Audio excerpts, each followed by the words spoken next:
Hello friends, welcome back to our channel. তো আজকে কিন্তু আবার একটা নতুন ভিডিও নিয়ে চলে এসেছি। তো চলো আর দেরি না করে আজকের ভিডিওটা শুরু করা যাক।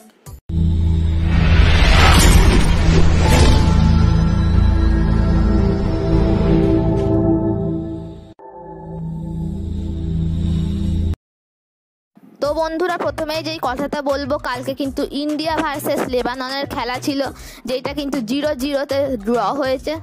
এবং বন্ধুরা, কালকে কিন্তু ইন্ডিয়াকে প্রথম থেকেই খুবই আক্রমণাত্মক লাগছিল, কিন্তু ইন্ডিয়া কিন্তু গোলটা পায়নি। এবং ইন্ডিয়ার ডিফেন্স এবং গোলকিপিং কিন্তু খুবই কালকে যথেষ্ট ভালো ছিল। এবং তার পাশাপাশি কিন্তু ইন্ডিয়ার ডিফেন্সে আনোয়ার আলী এবং সন্দেশ ঝিঙ্গানকে খুবই ভালো লেগেছিল। এবং সন্দেশ ঝিঙ্গান কিন্তু কালকে হিরো অফ দ্য ম্যাচ হয়েছিল।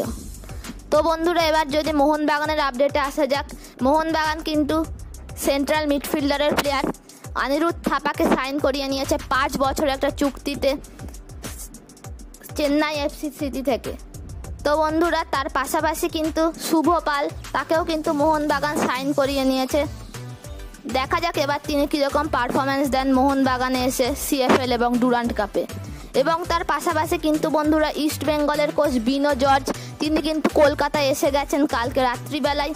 এবং বন্ধুরা, তিনি কিন্তু স্যাটারডে থেকে প্র্যাকটিস শুরু করিয়ে দেবেন ইস্ট বেঙ্গলের রিজার্ভ টিমকে সিএফএলের জন্য। তো বন্ধুরা, এবার যদি লেনি রদ্রিগেসের ব্যাপারে আসা যাক, তিনি কিন্তু উড়িষ্যাতে 1+1 ডিলে সাইন করেছেন গোয়া থেকে। এবার দেখা যাক তিনি উড়িষ্যায় এসে কীরকম পারফরমেন্স দেন। আমি আশা করব তিনি কিন্তু তার সেরা ফর্মেই থাকবেন। তিনি কিন্তু খুবই একজন ভালো প্লেয়ার। তো বন্ধুরা, আজকে এইটুকুই। ভালো লাগলে অবশ্যই লাইক, শেয়ার, সাবস্ক্রাইব করে দিও। চলো আজকের মতো এইটুকুই, ততক্ষণের জন্য টাটা।